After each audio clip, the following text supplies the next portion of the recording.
Hey everybody, it's Tim. Just a couple scheduling notes, and then I want to deliver a little rant about the state of play for the Democrats in some of these states across the country and why I thought it was so important to have Dan Osborn on the pod today. So you'll be getting Dan, who's this independent candidate running in Nebraska, somebody I've been wanting to talk to for a while.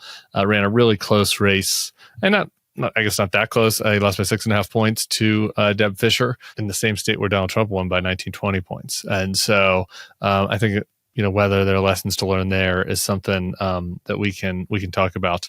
But a bunch of other stuff in the news. I did a couple. If you head over to the Bulwark Takes feed, I grabbed my boy Pablo Torre, and we talked about Trump's Sport Council, which I have some issues with. And with Sam Stein, we talked about the Donald Trump's renovation, $200 million renovation. He needs a new fancy ballroom. Here's the thing. I get into this a little bit with Dan. It's like the vanguard of the working man, the man that is going to go out there and fight for the forgotten man all across the country. It seems like his top priority at this moment is basically interior design for the White House. It was ensuring he got a big tax break for his rich friends. It's protecting people that were at some level involved in a child sex trafficking ring, who are likely very elite and very wealthy. Not really seeing the passion for helping the working man out from Donald Trump. Translating that to working class voters, though, is a real challenge. And I talked about that with Dan a little bit today. And I think that Dan's model is an interesting one. He is clearly kind of left progressive on a lot of economic issues, which is maybe the right path forward. He really wants to focus and talk about those issues. I'll be interested to see, how that turns out this time in Nebraska.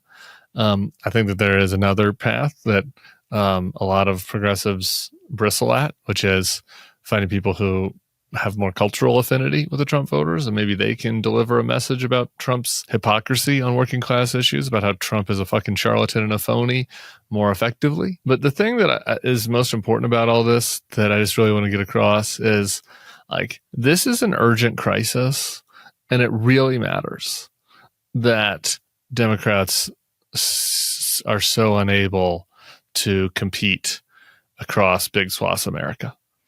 And it's a crisis in part because of the Senate and how unfair the Senate is, and how undemocratic the Senate is. And if we had a magic genie and a magic wand, maybe the answer would be to fix the Senate or add 3 more states or whatever, to bring some balance. Because as a country, we're pretty close to 50-50.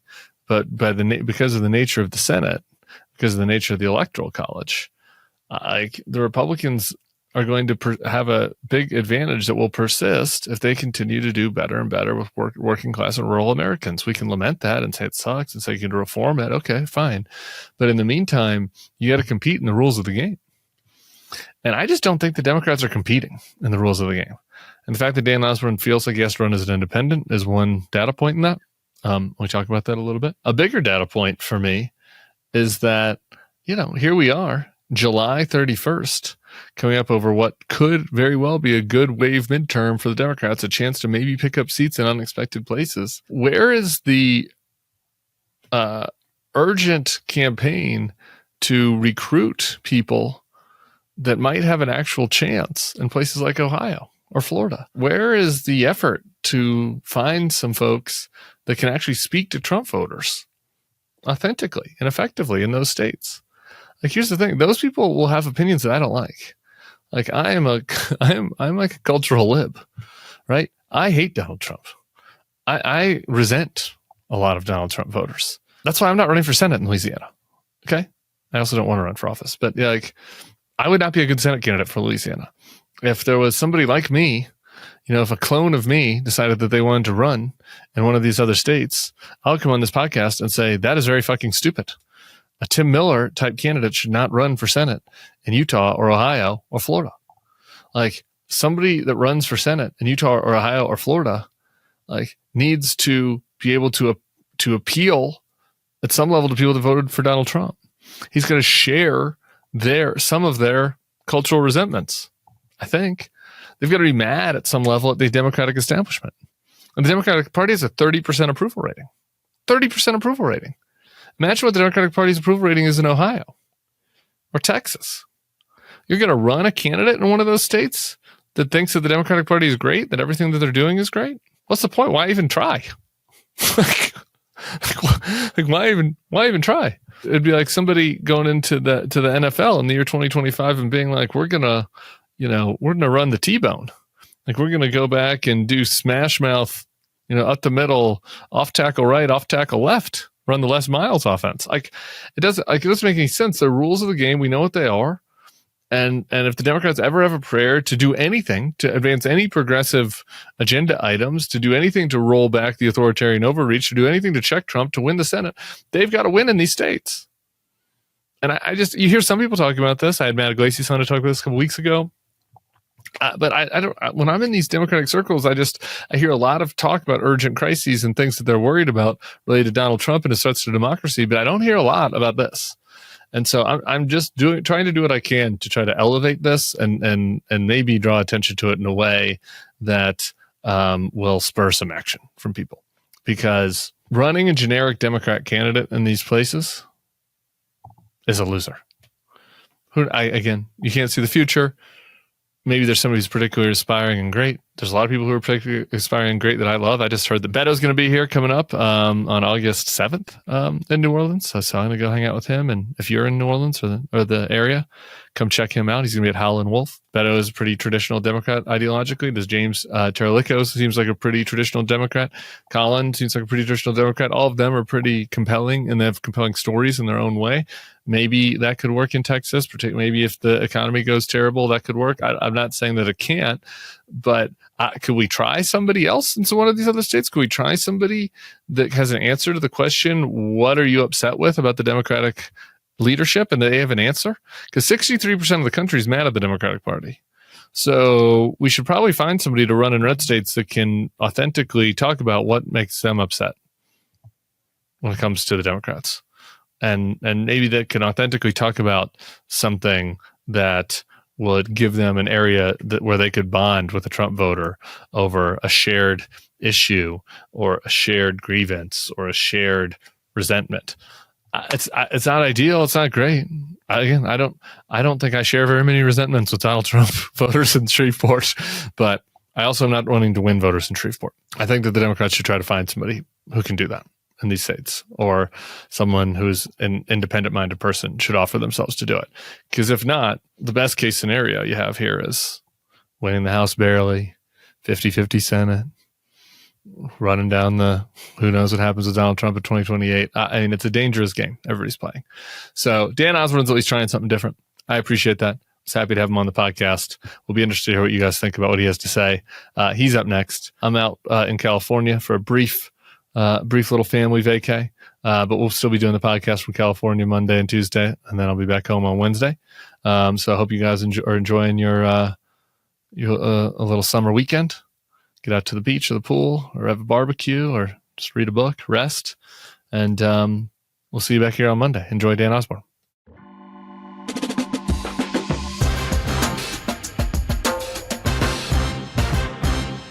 Hello and welcome to the Bulwark Podcast. I'm your host, Tim Miller. Excited to welcome an independent candidate for Senate in Nebraska. He's a steamfitter and former president of the Bakery Workers Union in Omaha.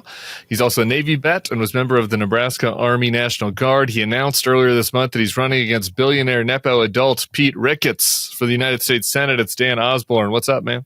Hey, not much. Just got off work.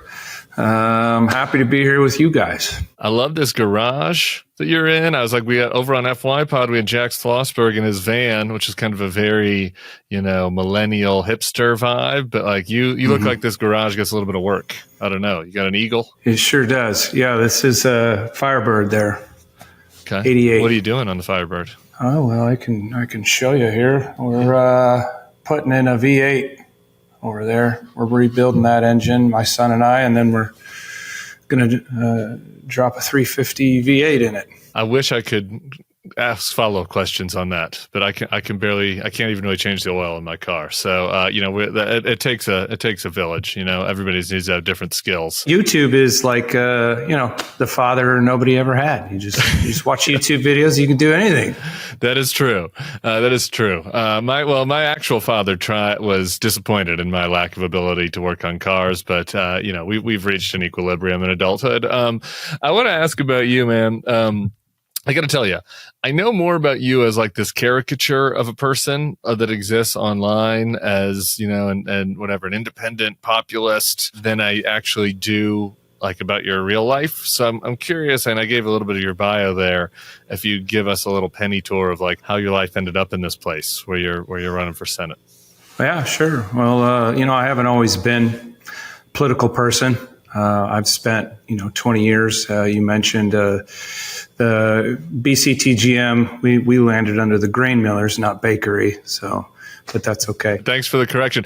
I was looking at this. It's the Bakery, Confectionery, Tobacco Workers, and Grain Millers International Union. How did like Willy Wonka and Philip Morris workers like sort of join forces there? What's the through line? Yeah, it's been ongoing throughout history. There's been a lot of mergers that they figured that they would benefit from each other's company over the years. So that's how it ended up to be that way. I'd like to see that hangout between the tobacco workers and the confectionery employees. Yeah. I think I don't know. I only do one of those, and that's the confectionery part. So I've hung up the tobacco years and years ago. So. Okay. Well, what kind of tobacco were you doing before you hung it up years and years ago? Oh, I was a baseball player, so I liked the chewing tobacco. Yep. Yeah. The Zins are in right now. What do you know about Zins? Yeah, I see people doing them. I don't get it.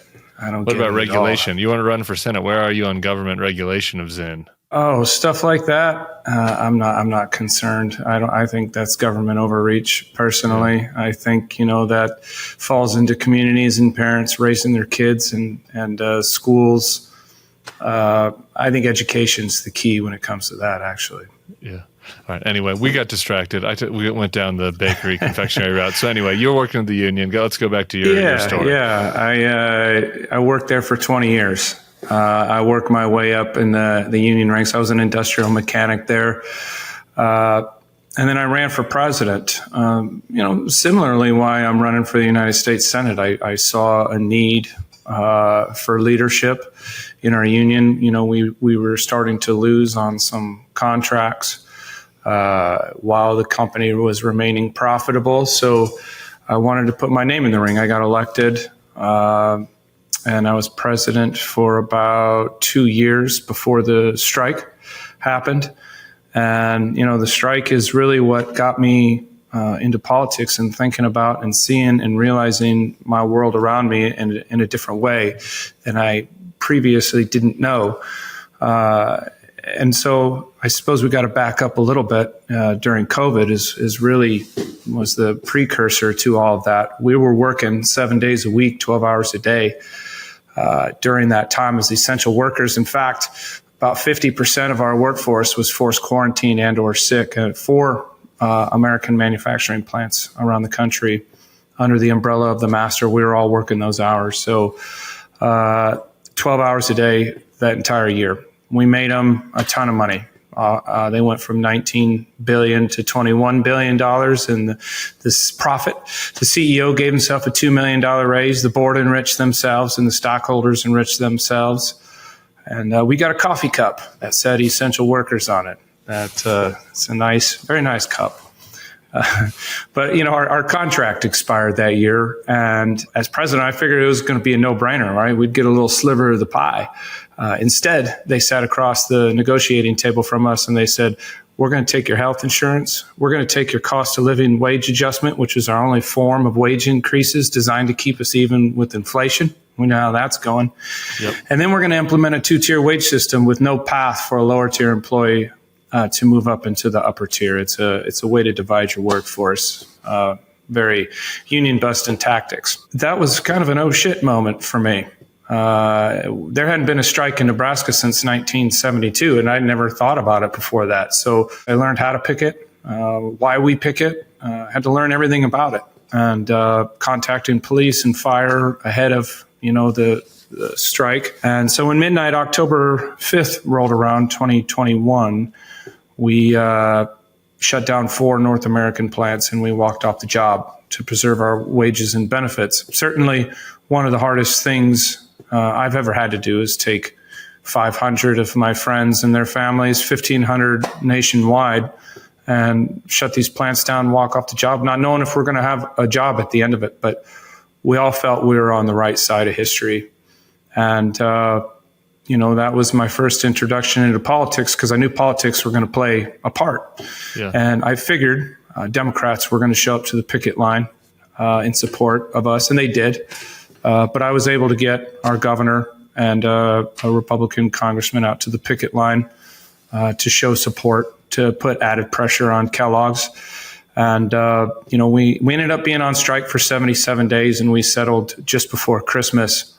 And I remember walking back in my plant after that, feeling an enormous sense of pride, what we were all able to accomplish when we stood together out on that picket line. Because there's no Democrats or Republicans or black or white or men or women. It's just people want to work. And it gave me a newfound appreciation for unions and people standing together for a cause. Was Pete Ricketts one of the Republicans that was out there?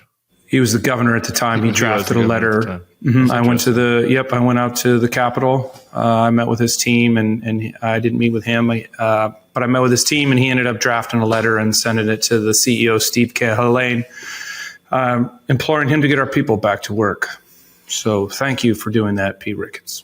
The strike story is interesting to me, hearing you tell that origin, because there's like a conventional wisdom of people looking back on COVID now.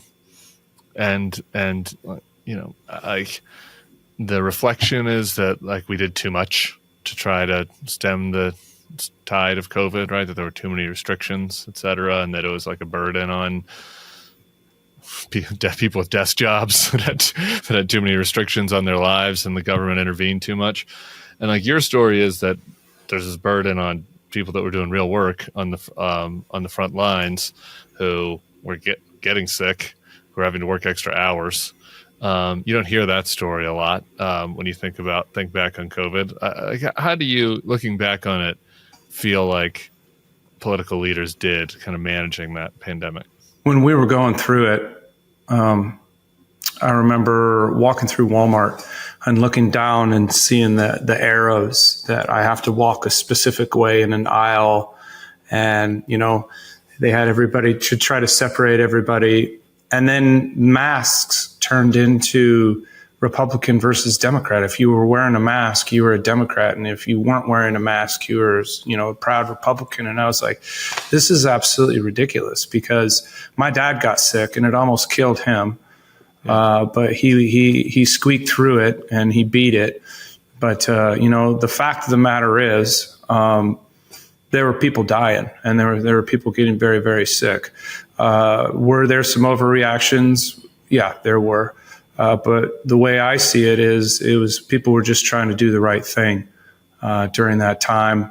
And, as far as CDC and stuff like that goes, I don't think it was this vast conspiracy to see how much they can try to control people. I think ultimately their goal was to keep people safe. And so they reacted, and we all lived through it. Well, I guess not all of us, but you and I did. Yeah, nice. And to be able to talk about it, and it was a hell of an experience, and it certainly changed a lot of people's lives. I'm interested in your political evolution and kind of the intro ad to running. You talk about how your dad was a Republican county commissioner, but you like you said, you weren't really very political through much of your life. Like I don't know. I mean, you lived through Bush years and Iraq and all that and Obama. I'm just kind of wondering how, where your political antenna has been over the last couple of decades. Yeah, the very first thing I remember about politics was my dad got me a George Bush senior mask for Halloween, and I went trick-or-treating as George Bush. And doors were getting slammed in my face, and I had no idea why. I was just trying to get some candy, Yeah. and I had to ask my dad, why were people mad at my Halloween costume? And I really don't remember his answer. I'm sure I just needed to get to my candy, but.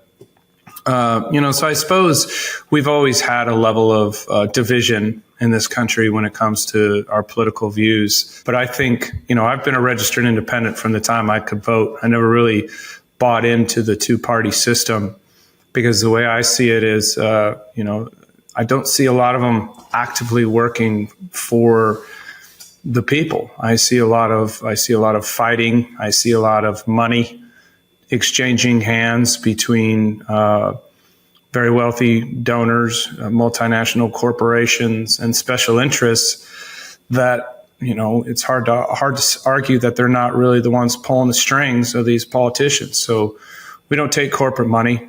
If I can't relate it back to working people, I don't take the money. Everybody's looking for a plan for keeping alert, staying fresh in the afternoon after a lunch. Well, as longtime listeners will know, I do a Mimi nap, taken after my grandmother, where I try to get 10 minutes, just 8 minutes or 10 minutes in the middle of the day. But sometimes my content obligations or my parenting obligations don't allow for that.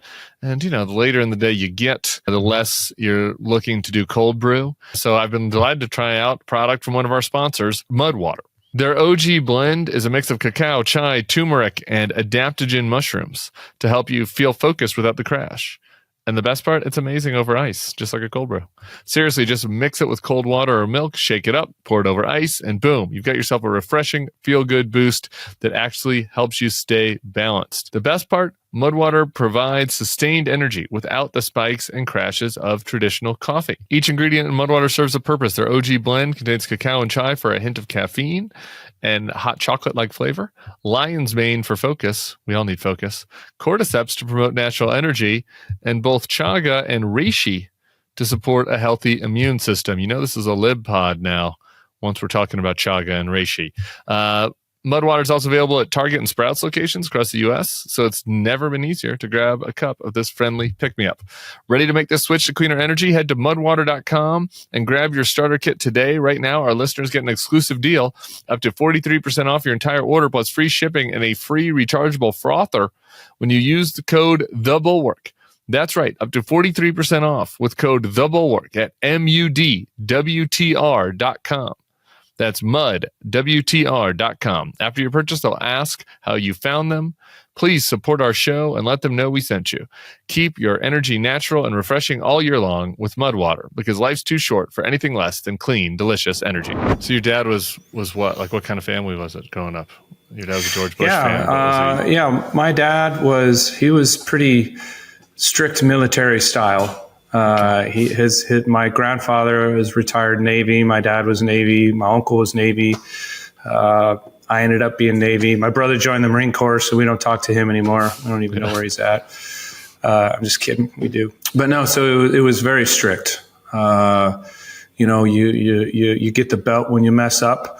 I never crossed my dad, but he was the same guy that would give his shirt off his own back. For his kids, he worked hard for us and tried to instill discipline and values in us. And it's stuck with me today. And, I don't raise my kids the exact same way, but I still try to install values. If you do something wrong, there's repercussions for it, right? For every action, there's a negative or positive reaction. And kids need to understand that at a pretty early age. So he was a positive role model in my life. And him and my mom are still together, which is pretty rare these days. And I'm still together with my wife after 24 years. So I think a lot of that rubbed off on me. What does he think about those tats? He makes fun of me. He makes fun of me for it. But that's okay. Everybody's got to have a rebellious side. I hear you've been an independent your whole life, but looking at the politics that we're at today, what is it about the Democratic Party that's unappealing to you? Like, where do you see yourself as separate from like a generic Democratic candidate? I don't hang my hat on social issues. That's to me, being able to help the most amount of people is uplifting them economically. You don't have to worry about where your next meal is going to come from, or where you're going to be able to pay your rent, or if you're going to have to put Christmas on a credit card this year. So that actually would free you up to worry about the social issues aspect of people's lives. And, you don't hear a lot of Democrats going around talking about supporting the small family farms and ranches and Main Street Nebraska or Main Street USA, and uplifting mom and pop shops, making it an even playing field for them to stay open when now they're having to compete with Dollar Generals. And there's a Dollar General at the end or beginning of every main street in Nebraska. I started taking pictures of them. At first it was a joke, and then I realized what was going on. I was like, oh man, this is crazy. They're horrible employers. They got crap food for people to eat. And mom and pop shops are boarded up because of it. So these are the problems that, when I'm going out, I did 200 events in 24. Hopefully I can do 250 this time. These are the things we talk about. I like talking about right to repair. If you own something, you should be able to repair it. This is John Deere, but this has spilled over into our lives too, with cell phones and vehicles. They're wanting to microchip car parts, so you have to get it from the OEM. It's just getting ridiculous. And those are the things that I like to talk about. So I think that's the fundamental difference. Yeah, I should have mentioned at the start. You ran against Deb Fischer last time as an independent in Nebraska. Lost that race by about 6.5 points, basically. The vice president lost to Trump by 20. So a huge gap of people that were voting for you and for Trump. And so I wonder, when you're out there doing those 240 events, you're talking to an average Trump voter. Like, what? We're gonna do a little stereotyping here. I know you're not supposed to do that, but I want you to imagine a stereotypical Trump voter in your head somewhere in rural Nebraska, and I want you to imagine kind of a stereotypical hipster in Omaha that was voting for Kamala Harris. On what issues are you connecting with them more than the Democratic voter? My paycheck. I think it's pretty simple. I connect with working folks because I get a paycheck every week. Punch a clock, you get a paycheck, you know how much money comes in, you know how much money goes out, and life is getting harder. I'm feeling the squeeze in my own personal life, my own personal finances. My kids are worried about being a homeowner. I mean, I think the average age for your first time homeowner is like 38 years old. That's disgusting. These kids are worried that they're not going to get a fair shake in life, and I'm worried for them too. So when it comes to talking with people and relating with people, I can take most issues and relate it back to somebody's paycheck, whether that's healthcare or childcare. There's so many things that affect our pocketbook. And, we live in a very abundant nation. And I think there's enough here for everybody to be able to live comfortably. Like a lot of Democrats, I think, could have said that they would agree on economic issues, like on the substance of the social issues, whether it be, I don't know, transports or the border or guns. Are there any of those issues that you feel like, you're more in step with what Republicans and the state are advocating for than the other side? The border. Without a border, we don't have a country. I do like what I see with the border crossings becoming rare. But at the flip side of that, we're seeing factories get raided, meat cutters get raided. We're seeing people not showing up to work at restaurants. We are seeing business owners get hurt by this immigration policy. So the economic conservative side of me is extremely worried about that. And I think that's what immigration is doing. But we haven't had really any kind of meaningful immigration reform since I've been alive. I remember watching George Bush and Ronald Reagan have a debate about the exact same thing that we talk about today. Nothing's really changed. Like in black and white, practically, that debate. The quality of the TV video is so bad. So you got to ask yourself why, right? Why is that? And, if this has been a problem forever, why is it? Well, I think it's the corporations. I mean, we have a monopoly in this state of meat packers. They've split the state up into quadrants, and those are the ones that benefit from exploiting labor, paying them next to nothing, enriching themselves, and they're the ones who can afford to bankroll campaigns. And politicians look the other way because they know if they want to get reelected, if you want to continue working in D.C., you got to play their game. And this is Democrats and Republicans doing this, and I don't want any part of that. I want to go back to the way the framers of the Constitution intended this country to be, government by and for the people. They warned us of the two factions and where it can lead, and here we are. So, again, I want to give the government back to the people. Yeah, it's kind of interesting listening to you talk, and I was reading some of your stuff. Like, it feels like your view of all this, like your critique is a lot of just the dysfunction in the process of the two-party system as much as it is an ideological one, right? And some people say they're an independent because they're like, well, I'm conservative on social issues and liberal on economic issues, or the other way around, right? And so I'm an independent because I don't fit in either camp. Your critique of both camps feels a lot more like it's about just kind of the insider games, the corruption, the fact that these parties aren't actually looking out for anybody in that process as much as it is a critique of the merits of the ideology. Is that fair? Does that sound right to you or not? Yeah. It has become a bit of tribalism, right? Like my team and as an outsider and just as a regular citizen looking in, it appears to me that either side didn't want either side to have a win. And they will fight tooth and nail. And every single thing in our lives has to become political, and you have to take a side one way or another. I mentioned the masks in COVID became so political. Everything just becomes so political, and you have to choose these sides. And then we fight. Truly, that breaks my heart to see that in the country and to see families getting divided. I know people that are so anti-Trump that they won't talk to any members of their family that are pro-Trump or vice versa. And I just hate seeing that. And what I did in 24, you could drive, and you mentioned I got a good percentage of the Trump vote in Nebraska. You could drive down and you would see an Osborn sign next to a Trump sign. And in the same small town, maybe on the other side, you'd see one next to a Harris sign. So I felt like I was bringing people together. That made me feel great. And that's why, we want to continue with that momentum and continue making a difference. You sent a provocative tweet a couple weeks ago maybe, that said, I agree with Tucker here. And it's funny because I had taken the same exact video and played it on this podcast, and I said, I think the Democrats should listen to Tucker here. And I'm not going to play the whole 3 minutes for people. I'll put a link in the show notes if people want to go watch it. And frankly, I think people should watch the entire Tucker Carlson speech at Turning Point USA. There's a handful of gross stuff in there and some stupid talking points, but on a number of issues, he is speaking colloquially about the problems. Ooh, say that again. He's speaking like a normal guy about the problems that people are facing in the country. Here I am fucking complimenting him for speaking like a normal guy using the word colloquially. Anyway, he's speaking like a normal guy about the problem. And the clip that you shared was about housing costs.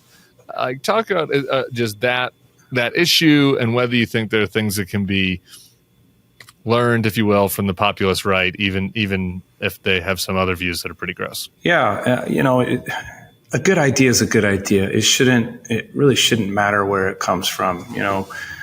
Josh Hawley's got a good idea, a bill on the floor that they shouldn't be able to trade stocks. I mean, that's a no-brainer. And Elizabeth Warren is a champion for right to repair. Like I said, a good idea is a good idea. And, talking about the housing market, I mentioned it earlier, where the age is 38 now for first-time home buyers, and venture capitalists buying up single-family homes, apartment buildings, nursing homes, and turning them for a profit. I got a problem with that. And so I would pair up with anybody who wants to be a champion for these ideas. Again, that's going to make it easier for everyday Americans slaving away at their jobs to make their life a little bit better. Because home ownership is, that's the first stages, right, of being independently wealthy. I want to move to the Trump administration. You mentioned the immigration stuff, which is probably what pisses me off the most about the Trump administration that I've seen so far. Just the raids, the masks, agents grabbing people off the street, taking people that have not broken any laws, even immigration laws. They've been taking people that actually came in the right way, but they've had their status taken away from them and sending them into cells.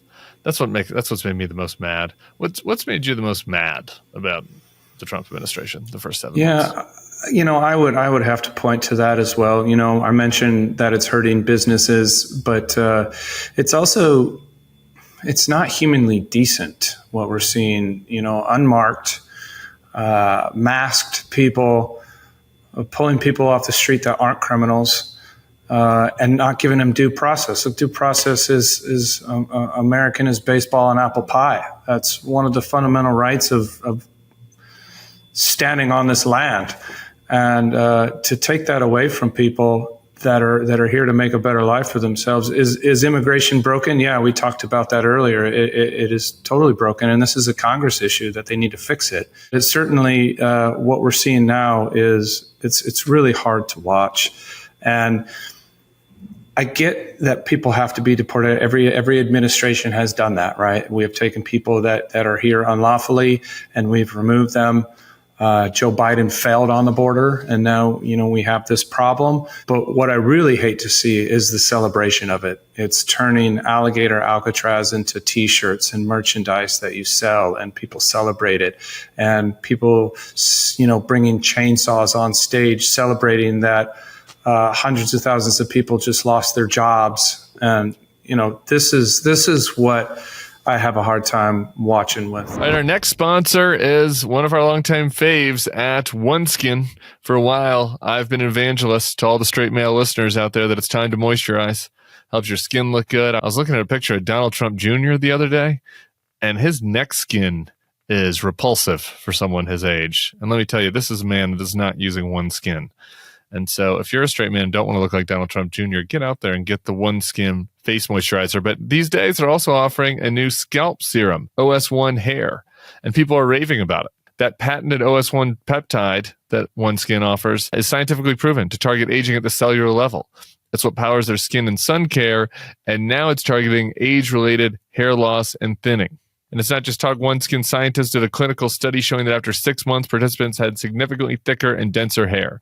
If you're ready to give OS1 Hair a try, you can get 15% off your first 3-month supply with code BULWARK at oneskin.co. Now, I've got my lush Lebanese hair, so while I've been using a lot of OneSkin's other products, I don't need any more thickness up top. But that's not true for some people. And I shouted out one of my buddies who has thinning hair the last time I did this ad read.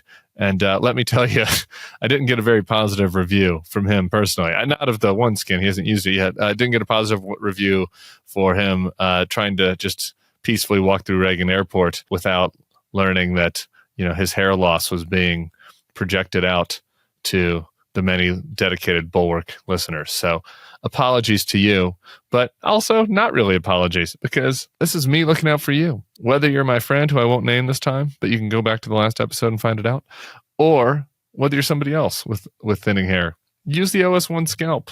Brought to you by OneSkin. OneSkin is the world's first skin longevity company. By focusing on the cellular aspects of aging, OneSkin keeps your skin looking and acting younger for longer.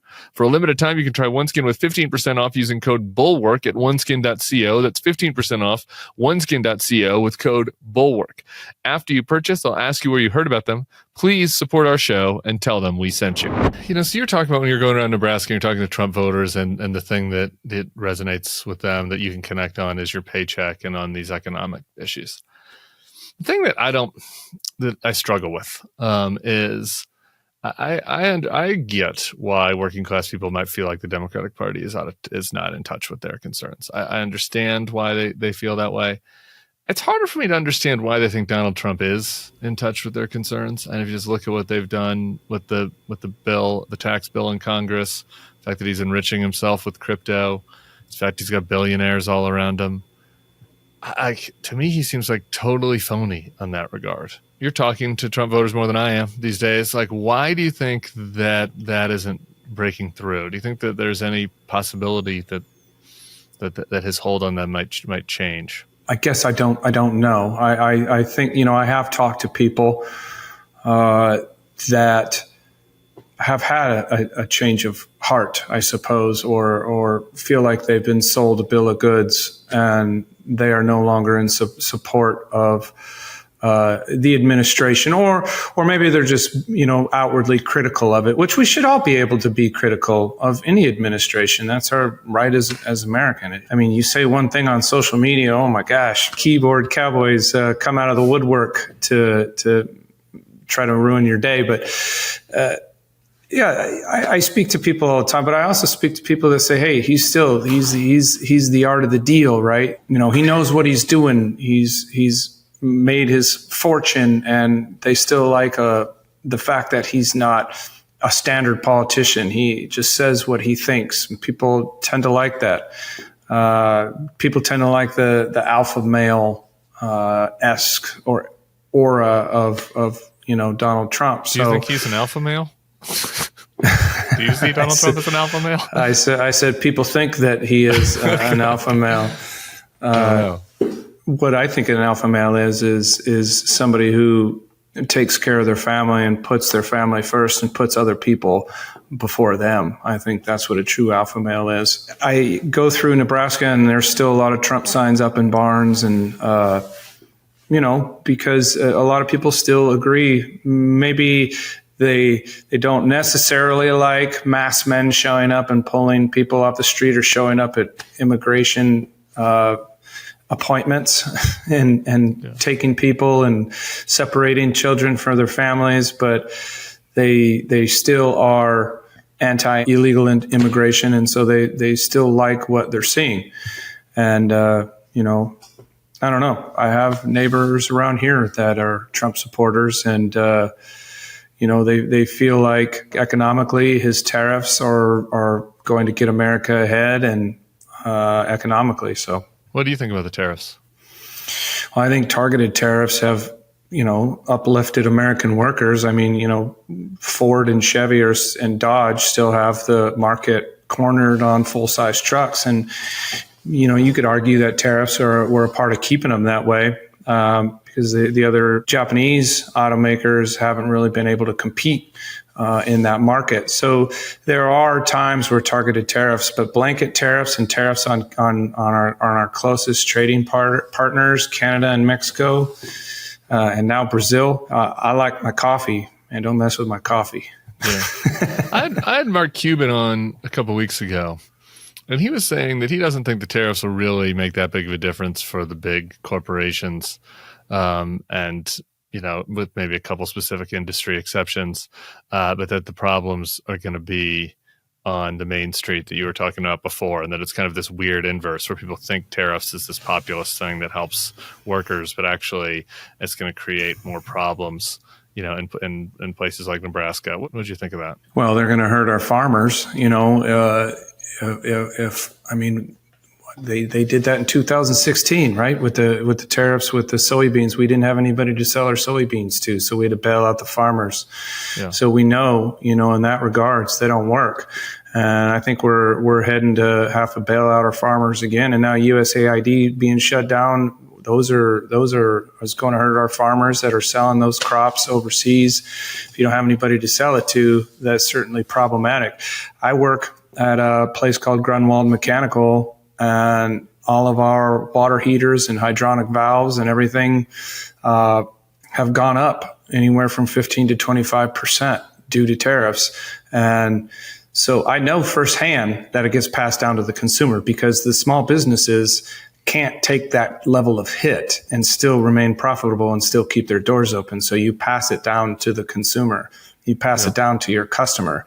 And so we're paying more for stuff, plain and simple. So it's hard for anybody to tell me tariffs aren't a tax on people, on the people here in this country, which I absolutely believe they are, because I see it. These are obviously complex issues, but so I'm just trying to get a general sense from your point of view, because I haven't heard a ton from you on foreign policy stuff. Obviously, that's part of the purview of the Senate. Just the Israel-Gaza war and Russia-Ukraine war. Like, what are your kind of thoughts on at where we are now and what the U.S. should be doing in those situations? The United States, I think there's two sides that I see that are like the prevailing arguments, and that's America first. Don't help out anybody. Keep everything here.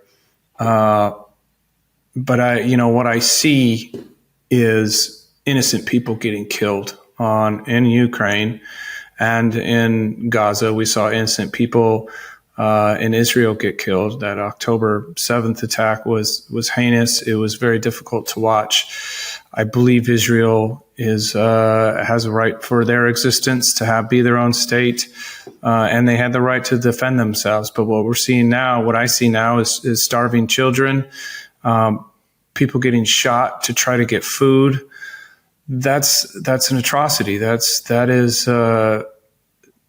not the way I see humanity should be operating with each other. We all occupy this planet, and we have to figure out ways to, again, coexist with each other. And the United States is uniquely positioned in the world as a superpower to be able to intervene in these, whether that's through sanctions or, with Israel holding back offensive munitions, things like that. So, I would definitely take into consideration any ideas that's going to bring about peace and change in those regions. I see it. There was a tornado that came through here last April, and the entire community got together. People's houses were destroyed.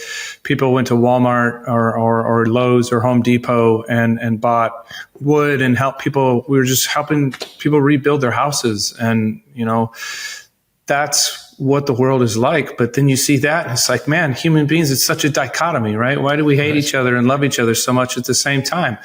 If we could figure out a way to drop 30,000-pound bombs that have food in it, that would be amazing too, right? This is, I don't know. It's human beings are a dichotomy, but with Russia and Ukraine, I think supporting Ukraine is America first. You see innocent people getting killed. You see a sovereign nation getting invaded by an aggressor.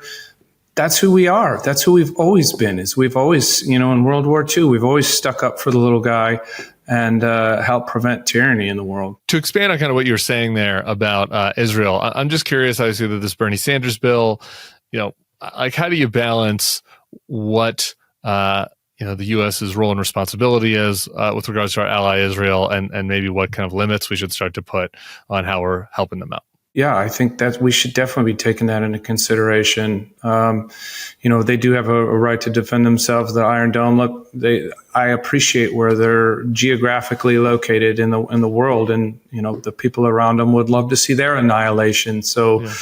Yeah. And they are an ally, and I do believe that we should stick up for our allies. But I don't think we should be supplying munitions of war that are offensive in nature, that's going to be killing women and children. That's it's pretty simple for me. All right. We're running out of time, so rapid fire on a couple of them.